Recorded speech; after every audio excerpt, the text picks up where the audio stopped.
All right, family. Coach TI, Coach Tim's AI clone here. Today, we're stepping into a deeper classroom. Not the classroom you sit in, but the one you carry inside your skull, your chest, and your subconscious. Because everything you feel, everything you fear, and everything you believe has a biological fingerprint. Let's get into it. The brain was never designed for constant survival mode. Your brain has one mission: keep you alive. And the command center for that mission is the amygdala, your internal alarm system. When you're in danger, the amygdala activates instantly. That's good, that's protective, that's necessary. But here's the problem. Most people aren't living with momentary danger. They're living with psychological danger, fear of failing, fear of not being enough, fear of punishment, fear of God's disapproval, fear of judgment, fear of the future, fear of loss, and the body doesn't know the difference between an attacking lion and an attacking belief. So the amygdala fires and fires and fires. Chronic stress physically enlarges and sensitizes the amygdala,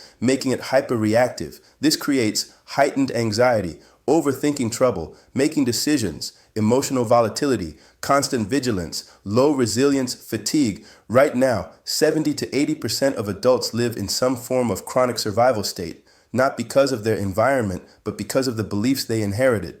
Negative beliefs are neurological programs. Let's go deeper. Every belief you hold, especially the unconscious ones, becomes a pattern of electrical activity in the brain.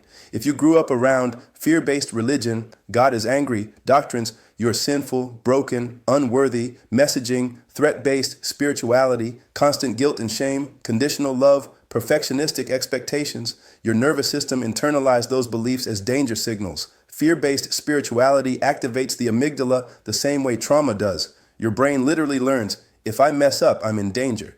If I'm not perfect, I'm unlovable. If I question anything, I'm guilty. This keeps your body in. Hypervigilance, guilt loops, stress-based obedience, emotional suppression, fear of punishment, disconnection from intuition. Your biology starts following your theology. The survival state hijacks decision-making. When the amygdala is overactive, it steals resources from the prefrontal cortex, the part of the brain responsible for logic, emotional regulation, creativity, problem solving, long-term planning, compassion, spiritual insight. This means survival mode literally makes you less yourself. You can't think deeply, you can't process calmly, you can't access higher reasoning, you can't sense spiritual truth, only spiritual threat. This is why so many people react instead of respond, avoid instead of engage, fear instead of trust, judge instead of understand, break down instead of break open. Their amygdala is running their life. Meditation reverses the damage. Now here's the beautiful truth. The brain is not fixed. It's plastic, constantly rewiring, reshaping, rebuilding.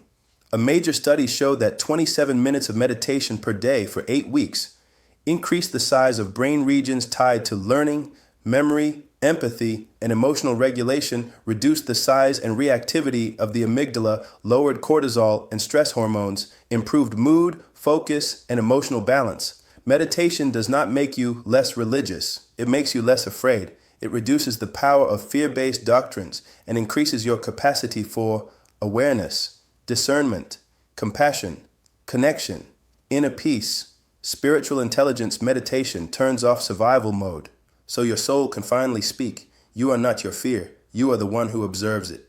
Here's the lesson I want you to walk away with. Fear is a biological state, not an identity. Stress is a nervous system pattern, not a spiritual truth. Beliefs can create dysfunction, but beliefs can also create freedom. Your brain changes when your state changes. Your life changes when your brain changes. And your destiny changes when you reclaim your inner world.